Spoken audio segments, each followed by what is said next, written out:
Sahobalardan birini o'g'li vafot etdi. Olib kirib o'rab qo'ydi.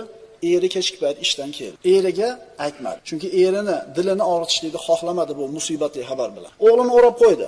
Eri keldi. "O'g'ling qalay?" dedi. "Tinchib qoldi" dedi. Haqiqatan tinchib qolgan. So'ngra o'zini ziynatlab eriga ro'baro bo'ldi. Ular birga bo'lishdi. Tong yotganda eriga qarab turib, bu sahobiy ayol: "Ey Abu Talha, agar qo'shnimiz sizga bir narsani omonatga berib, keyin qaytarib bering desa, g'azabingiz keladimi?" dedi. Eri yo'q dedi. "Unday bo'lsa Alloh taolo bizga ham shunday ish qildi" dedi. O'g'limizni omonat qilib bergan edi, endi qaytarib oldi dedi. Sabrni qarang. Sabrni qarang. Erini kelgan paytda diliga bir og'ir botoniga yapti gapirmasdan, sharoitni bir yumshatib, yo'lini qilib tushuntirganligini qarang. Eriga bo'lgan muhabbatni, eriga bo'lgan sadoqatni, vafoni qarang. Abu Talha roziyallohu anhu bu xabarni borib payg'ambarimizga aytdi. "Ya Rasululloh, mana bunday ish bo'ldi.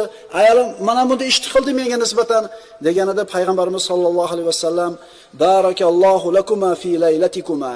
Alloh sizlarning bu kechangizni sizlarga barakotli qildi dedi. Alloh taqdiriga rozi bo'ldi. Eriga bo'lgan munosabatni ko'ring. Mana shu kechada Alloh taolo bir farzandni taqdir qildi bularga. Bu farzand dunyoga keldi. Shu farzanddan 10 ta farzand tug'ildi. 10 tasi hofizi Qur'on bo'lib yetishdi. Chunki bular bir-biriga bo'lgan aloqasi Allohni, iymonni taqozosi bilan bo'lgan aloqa edi. Bir-birini Alloh uchun yaxshi ko'rishar edi. Toza iymoniy oila edi. Mukofotni qarang birodarlar.